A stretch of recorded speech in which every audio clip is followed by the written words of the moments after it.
Welcome to రాజనీతి. ఆంధ్రప్రదేశ్లో జగన్మోహన్ రెడ్డి అధికారంలో ఉన్నప్పుడు సమాచార శాఖ కమిషనర్గా తుమ్మా విజయకుమార్ రెడ్డి అని ఒక ఆయన తెచ్చిపెట్టుకున్నారు.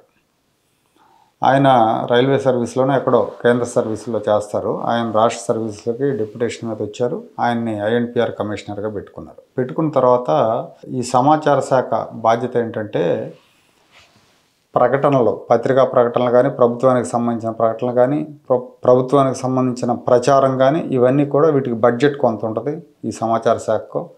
ఈ బడ్జెట్లో 43% కేవలం సాక్షి పత్రిక, సాక్షి ఛానల్కి కేటాయించాడు ఈయన. జగన్మోహన్ రెడ్డి భార్య భారతిరెడ్డి ఆధ్వర్యంలో నడుస్తున్న సాక్షి మీడియా సంస్థలకు మొత్తం 5 ఏళ్లలో 371 కోట్ల రూపాయల ప్రకటనలు ఇచ్చారు. 371 కోట్ల రూపాయల విలువైన ప్రకటనలు ఇచ్చారు. ఇది నిబంధనలకు పూర్తిగా విరుద్ధం. ఎందుకంటే పత్రికలకు సర్క్యులేషన్ బట్టి ప్రకటనలు ఇవ్వాలి, అలాగే ఛానళ్ళకు వచ్చి రేటింగ్స్ని బట్టి ప్రకటనలు ఇవ్వాలి, కేటాయించాలి. ఆ రేషియోలో ఇవ్వాలి. కానీ ఇక్కడ సాక్షికి రేటింగ్స్ లేకపోయినా సాక్షి టీవీకి ఇచ్చారు. ABC audit bureau of circulation ప్రకారం ఈనాడు ప్రథమ స్థానంలో ఉన్న లార్జెస్ట్ సర్క్యులేటెడ్ తెలుగు డైలీ ఈనాడు ఉన్నప్పటికీ ఈనాడుకి ఇవ్వకుండా సాక్షికి ఇచ్చారు.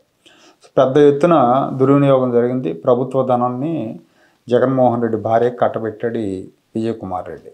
సో దీని మీద గవర్నమెంట్ మారిన తర్వాత ఫిర్యాదులు వచ్చినాయి. ఏసీబీ విచారణ చేస్తూ ఉంది. ఏసీబీ విచారణకు ఈయన హాజరయ్యాడు. విచారణకు సహకరించడం లేదనేది ప్రస్తుతం మన దగ్గర ఉన్న వార్త. ఇలాగే తెలంగాణలో కూడా జగన్మోహన్ రెడ్డికి అత్యంత ప్రియమైన సన్నిహితుడు కేసీఆర్ కూడా అలాగే చేశాడు. 10 ఏళ్ళు ఆయన అధికారంలో ఉన్నాడు. అక్కడ జగన్మోహన్ రెడ్డి, ఇక్కడ కేసీఆర్ ఇద్దరూ కూడా ఒకే రకమైన అవినీతికి పాల్పడ్డారు. జగన్మోహన్ రెడ్డి సాక్షికి ఇచ్చుకుంటే కేసీఆర్ తన సొంత మీడియా నమస్తే తెలంగాణకి ఇచ్చుకున్నాడు. నమస్తే తెలంగాణ తెలుగు పత్రికకి, తెలంగాణ టుడే అనే ఇంగ్లీష్ పత్రికకి, టీ న్యూస్ తెలుగు ఛానల్కి, ఈ మూటికి కూడా 350 కోట్ల రూపాయల విలువైన ప్రకటనలు వెళ్ళిపోయినాయి. ఇక్కడ కూడా అంతే, నిబంధనలు తొంగలో దొక్కేశారు, అడ్డగోలుగా దోచుకున్నారు. ప్రజాధనం, ప్రభుత్వ ధనాన్ని కేసీఆర్ సొంత పత్రికలకు ఇచ్చుకున్నారు. ఇప్పుడు ప్రభుత్వం మారింది. ప్రభుత్వం మారిన తర్వాత దీని మీద విజిలెన్స్ విచారణ మొదలుపెట్టింది. ప్రాథమికంగా దర్యాప్తు జరుగుతూ ఉంది. ఈ కేసులో కేసీఆర్ను కూడా పిలిచి విచారిస్తారని ఇప్పటివరకు అందుతున్న సమాచారం. ఎందుకంటే ఆ రోజు కేసీఆర్ సమాచార శాఖ కూడా చూశారంట. ఆ సమయంలో ఆయన ముఖ్యమంత్రిగా ఉంటూ సమాచార శాఖ మంత్రిగా కూడా ఉన్నాడు. కాబట్టి ఆయన్ను కూడా పిలిచి క్వశ్చన్ చేస్తారని చెప్పి అంటున్నారు.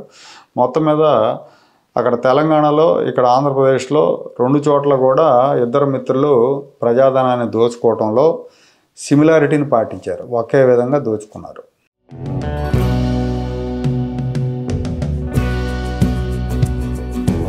Like, share and subscribe to Rajaniti channel.